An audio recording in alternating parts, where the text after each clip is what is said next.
So I'll give you a heads up, this is not a particularly original video. It's likely that I'll be covering some of the issues I've covered before, but I want to make it as a snappier video, a bit shorter than the other ones, just to get straight to the point basically. I've made no secret of the fact that I'm a staunch critic of contemporary Western feminism, and I believe I have approached it from an objective perspective because I've looked at what feminists have had to say, people describing themselves as feminists. I've looked at their Facebook pages, their websites, their videos, so I've seen the other side. I've seen what they have to say. And none of it convinces me to detract away from the opinions that I have developed on this movement. Firstly, I do believe that feminism is a movement. It's not so much an ideology in terms of dictionary definitions, because it has become incredibly politicized. There's no question about that. It's a deeply politicized movement. It's not a humanitarian movement, not in its Western context. It's a politicized movement in its Western context. I'll always try and differentiate between, this is why I don't call myself anti-feminist, because I don't believe that every specific women's rights movement is a bad thing. I think in parts of the world it is. That sounds almost like a cliche saying that, but it is true. In parts of the world, specific women's movements are needed. Could be argued specific men's movements are needed in other areas, but the point here is I'm talking about specifically Western feminism, and 99% of the time that is what I'm talking about. So I just want to be clear about that. I'm talking about contemporary Western feminism, by which I mean essentially North America, Europe, Australia, developed countries, where basically there are no legal barriers to women whatsoever. A woman can be everything from a stay-at-home mum to run for president, and there's nothing stopping her. I don't believe that there is a glass ceiling anymore, because there is legal protection for women. That means that glass ceiling isn't relevant. One of the last bodies perhaps is the church, but yesterday the Church of England approved women bishops. That's a good move. But anyway, legally speaking, there are no barriers to women, so let's just make that very clear. Now, the title of this video is going to be quite sharp, and that's intentional because I believe it's true. Now, I always try to make a disclaimer in these videos. I know feminists get worked up when they say, oh, but we're not all like that. Well, look, I know that not every individual person who calls himself a feminist is a ranting man-hater. Okay, I get it. I have come across both male and female feminists who are decent people, who present their arguments in a reasonable way, who don't try to force others to agree with them, and so on. But for every feminist like that, there has been an arrogant blowhard feminist. And I still believe that if the moderates of a movement don't rein in on the radicals, then it's their fault if the movement gets a bad image. So feminism's overwhelmingly bad image is entirely their own fault. Now, something that I really have objection to is the disproportionate influence feminism has on the media. You can tell it runs through the veins of the BBC, of CNN, of Time magazine, of any number of powerful media outlets. And it's interesting actually, Time magazine done a poll recently, and apparently from their own readership, feminist was one word that an overwhelming majority of people wanted to see banned. And yet Time magazine, in all its wisdom, decided to apologise for conducting the poll. So they are actually going against their own democratic consensus, which is crazy. In other words, they are apologising to the minority, the feminists, who obviously took issue with the question even being asked. The question was, what words you think are objectionable, and feminism was one of the top ranking words that people think should be banned. Now, I don't think the word should be banned, but that shows just how unpopular feminism is, or at least how much of a negative image the movement has. Now, there's something of a massive PR campaign by moderate feminists to try and present a good image to the movement they have endorsed. And you have examples like the Emma Watson speech at the UN, oh, but we don't all hate men. We believe in men's rights, etc. So it's basically a PR overdrive. That's fine. It's their right to do it, but some of us see it for what it is. It's an attempt by feminists to try and give the movement a good image after decades of having an overwhelmingly bad image, which is one of a divisive, hypocritical, sexist movement. I'm not going to give a sort of bullet point list of all the reasons I object to modern feminism, but modern Western feminism, but a few things I'd like to point out, and it's something that is actually rather basic, but very true. If you look at the tactics feminism as a movement, I'm not talking about individuals, as a movement, by which I mean the feminist campaigns, right? Look at the sort of approaches they take. It is based on constant victimhood mentality. Feminists love sexism because it gives them some sort of validity to constantly churn out the same old things, which is that the brutal patriarchy is out to get women, and that all women are oppressed, all men are privileged. Now, if you're a feminist, you say, no, that's not what we do. Tell me this, why is it that every single time there is a feminist campaign, it is about women being downtrodden in some way or another? Why is that?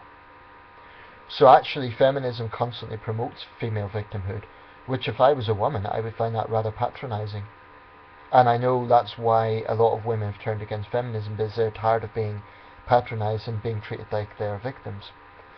I mean, on one hand, feminism promotes the powerful woman image, but actually, feminism is keeping women down by constantly telling them that they're victims, and by infantilizing them as children, and by actually not promoting the same sort of responsibility on women as is expected of men. And that brings me to the next point. Now, the whole thing about feminists hating men has to some extent been taken out of, it has been exaggerated a bit. However, there's very good reason as to where that comes from. Most feminists are not going to turn around and say, we hate men. However, it is indisputable that feminism as a movement constantly promotes anti-male negativity. They present masculinity as a bad thing, and the only sort of masculinity they accept is that which is utterly subservient to feminists. So feminists might say, we don't hate men, there's male feminists. But the issue I take with male feminists is they are utterly slavishly subservient to the movement.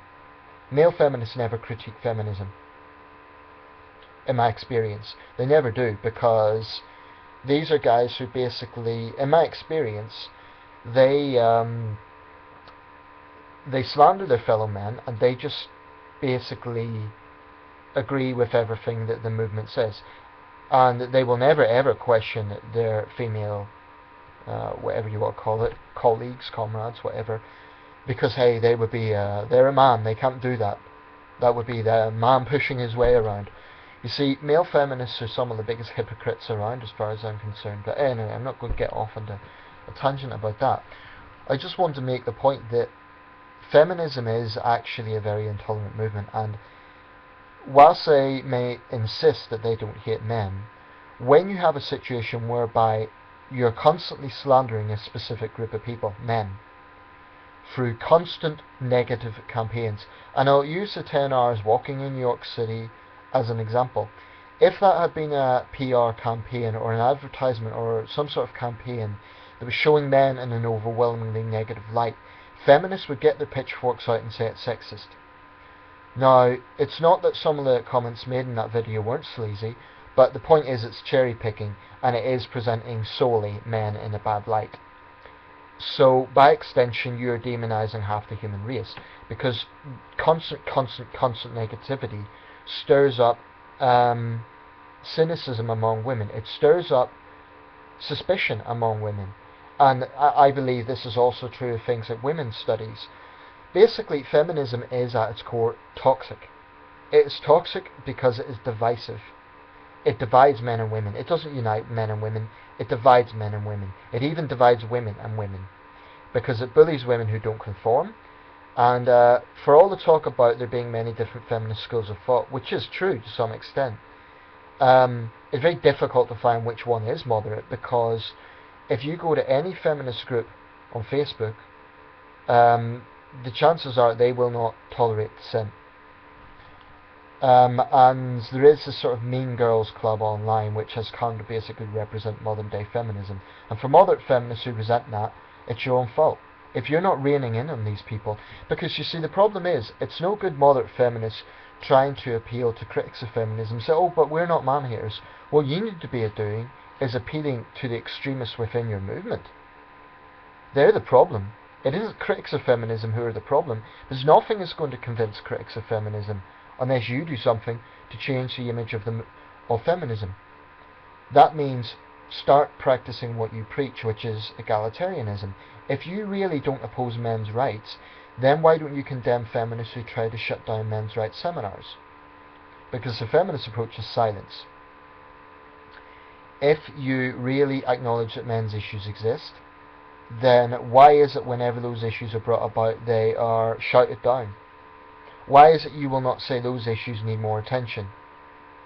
Because there is still this false notion that we are living in a patriarchy, and we're not living in a patriarchy. This argument comes from the fact that the top political positions happen to be dominated by men. But that is actually a very false barometer, because if you're going to focus on a very small select group of people, you need to look at the whole board. And I've argued before that some of the most vulnerable people in society are men.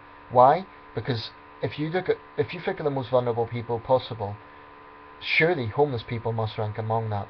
And the overwhelming majority of homeless people are men. So there's a lot of false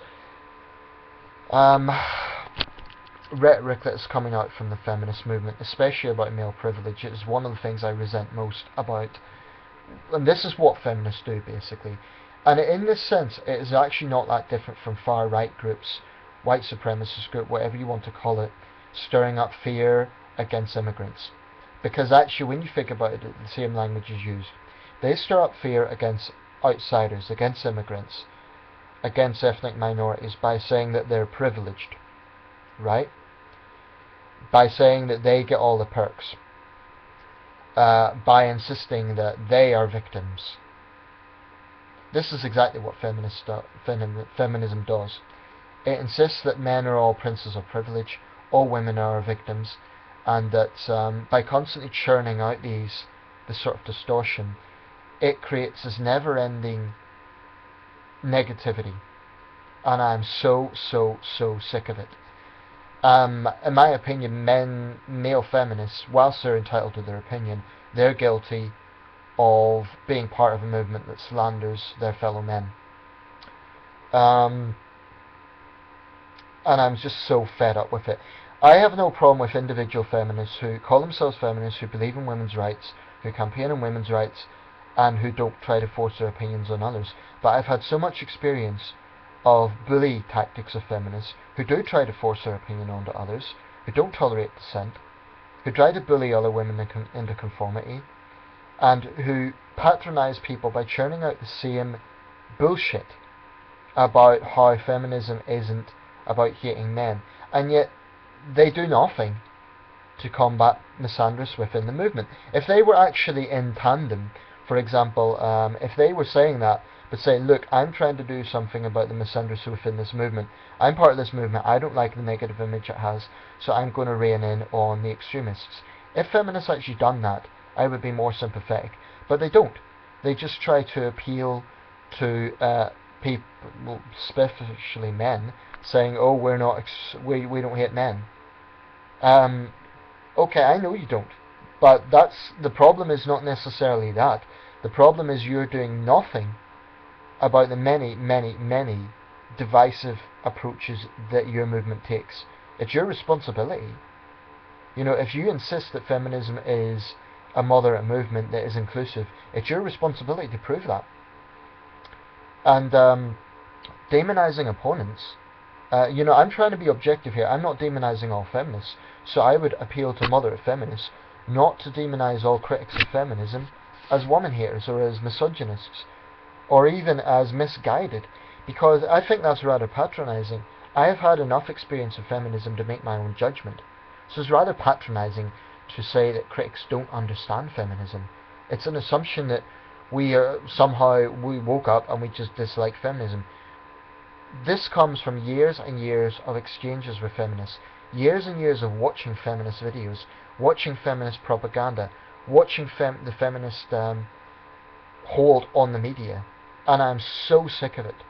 So if you want to call yourself a feminist, that's entirely your right. But I'm just going to say one thing. A lot of people are fed up with this movement, and a lot of people want to stand up to this movement now, and I think that's starting to happen.